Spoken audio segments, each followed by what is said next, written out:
Are you heading to a holiday party but have no idea what to bring? My mom always taught me never to arrive empty-handed.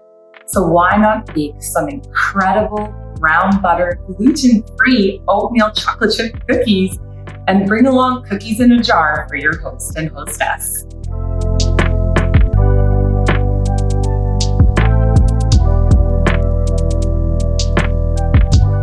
I can tell you from the heart that making a recipe for someone with special dietary needs will really mean a lot to them.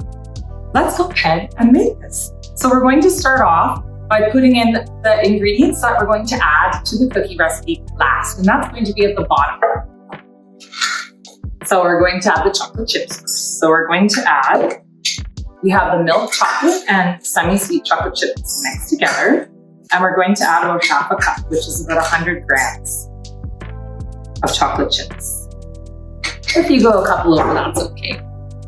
So then we're going to pour that into the bottom of your jar first. This will be the last thing to go into our cookies. So then what I like to do, and you can cut these all ahead of time.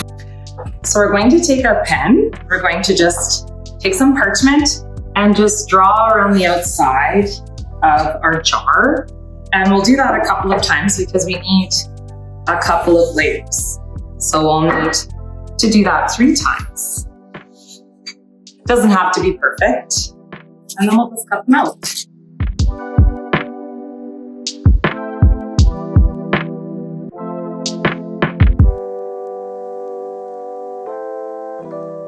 So now we've got our nice little discs that we're going to use later. So now we're going to sift together our flours, our baking soda, and our baking powder. Now you can use my Crazy Good gluten-free all-purpose flour, but if you can't eat one of these ingredients, no problem at all. Just head on over to my website, TamaraCrazy.com. The web address is in the description below, and there you'll find all the different options that you can use for these cookies. The psyllium husk acts as a binder and helps bind the ingredients together. So now we're going to take all of these ingredients that have been sifted, give them just a little stir with our whisk them together nicely. Make sure you have your parchment placed down. And it's okay if they get mixed together a little bit. And we just pour them into the jar. Try not to lose much.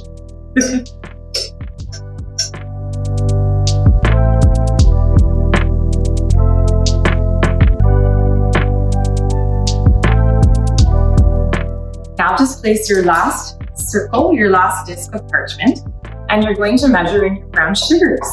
So I like to have the different colors looking all pretty. So we're going to measure in our sugars. So first, our dark brown sugar. And this brings a really lovely molasses flavor to the cookies, kind of a little bit nutty and caramelly, so it's quite lovely.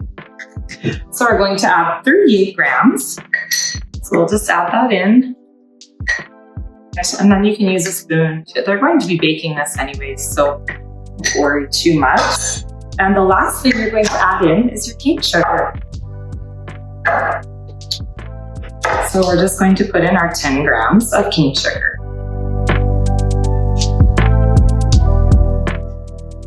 Now, if your jar is a tiny bit too tall, like this one is, you can add parchment to make sure if you're traveling long distance, for example, that the ingredients don't go moving around. So now all that we have left to do is place on our lid and add our decor.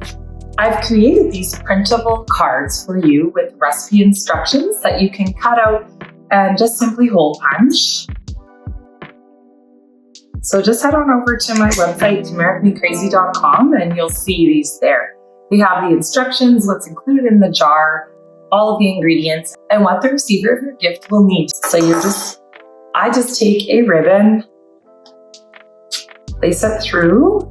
So you can use any of your holiday ribbon or anything fancy or simple. Sometimes if it's not Christmas, I'll make these and I'll just use a plain, something really, really plain. I'll just use like a simple, plain jute or some kind of burlap. So you can just tie a nice bow. And if you give this to someone with special dietary needs, I promise you they will appreciate your hard work and your thoughtfulness. Happy holidays, everyone, and I hope you enjoyed.